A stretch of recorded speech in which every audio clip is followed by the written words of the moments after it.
Good morning. Let us discuss today's current affairs.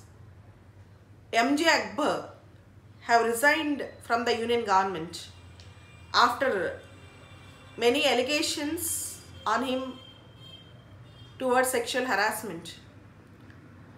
Almost 20 women have alleged sexual harassment and sexual abuse on him.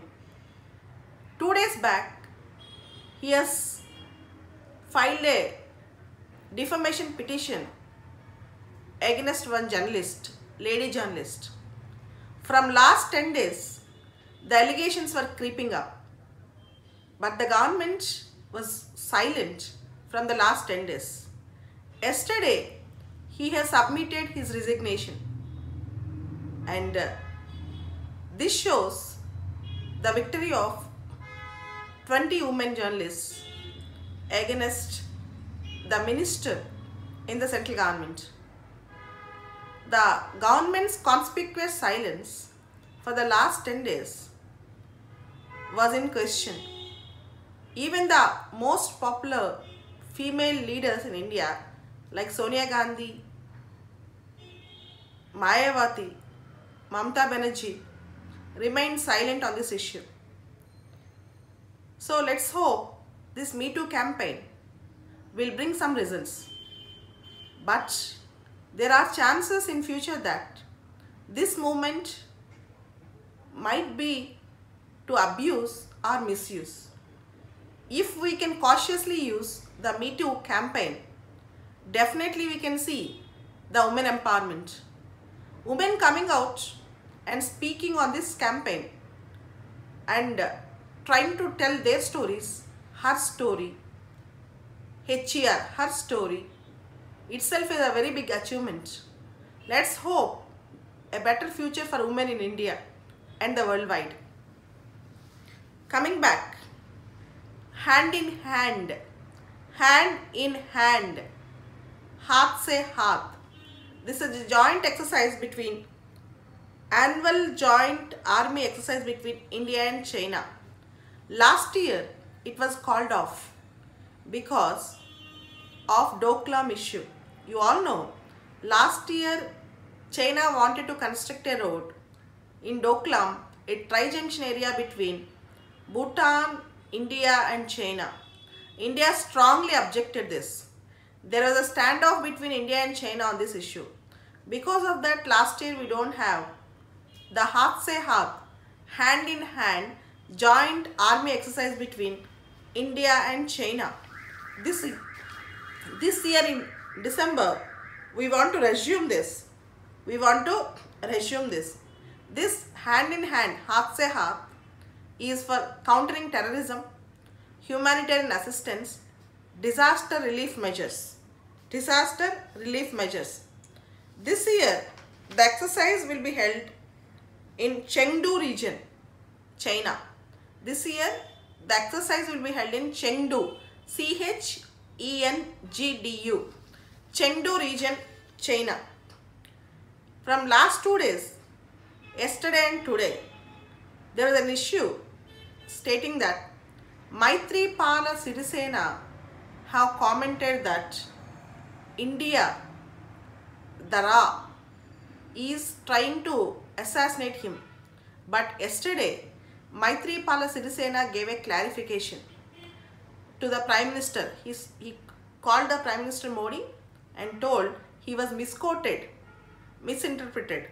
So Maithripala Sirisena cleared the air. There was no issue between India and Sri Lanka on this. This was misquoted and misinterpreted as said by Maithripala Sirisena.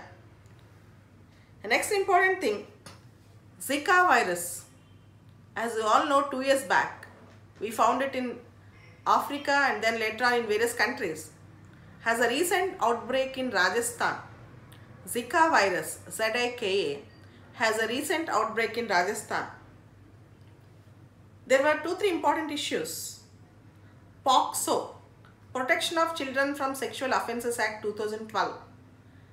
The Union Ministry of Law and Justice approved that there is no time limit or age limit to file a POCSO case. Protection of Children from Sexual Offences Act 2012 says that any sexual offence committed against a child below 18 years is cognizable under the Act.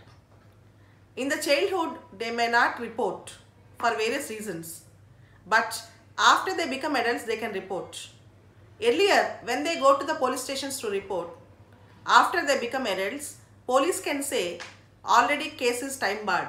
But now, the government told that there is no time bound limitation or age bar limitation.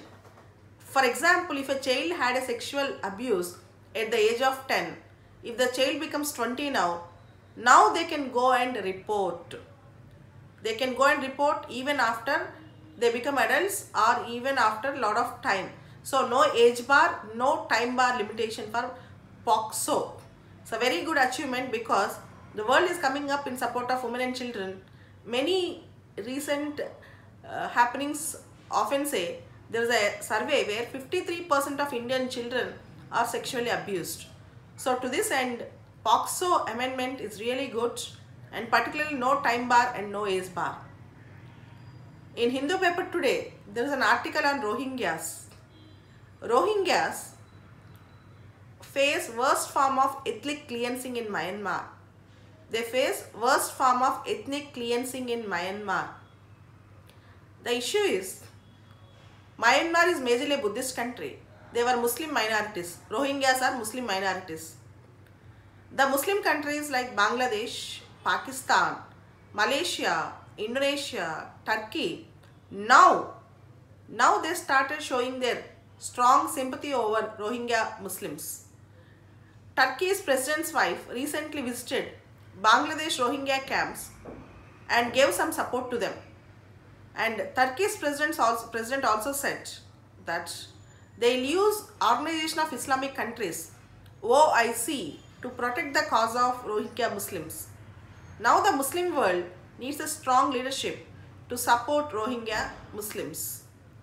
Coming to Brazil, elections were conducted in Brazil.